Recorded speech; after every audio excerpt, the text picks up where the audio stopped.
শীতের সকালে পদ্মা নদী যেন অন্যরকম। কুয়াশার চাদরে ঢাকা জলরাশি, আর সেই নীরবতার ভেতরে লুকিয়ে থাকে অজানা গল্প। চরের চারপাশে নানা জলচর ও স্থলচর পাখি। ঝোপের ফাঁক দিয়ে দেখা মেলে ক্ষুদ্র ধূসর হলদে বালুময় দেহের এক পাখি।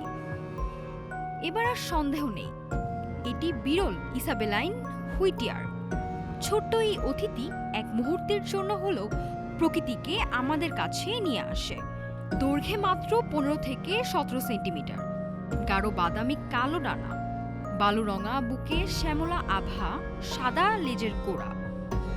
সে লাফিয়ে চলে, বারবার লেজ নেড়ে দেয়, মাটিতে খাবার খোঁজে। চঞ্চল ও সক্রিয় এই পাখি মাঝে মধ্যে উড়ে ঝোপে বসে। পোকা, পিঁপড়া, ফড়িং এগুলোই তার প্রধান খাবার। শীতকালীন সময় এটি বাংলাদেশে অনিয়ম অতিথি। পরিযায়ের পথে এটি ক্ষণিকের জন্য থামে, তারপর আবার চলাচল শুরু করে। ইসাবেলাইন হুইটিয়ার একটি পন্থ পরিযায়ী পাখি। ইউরোপ ও মধ্য এশিয়া থেকে শীতের পথে ক্ষণিকের জন্য থামে বাংলাদেশে। পিঁপড়া, ফড়িং, মাকড়সা এ নিয়েই তার জীবনযাপন।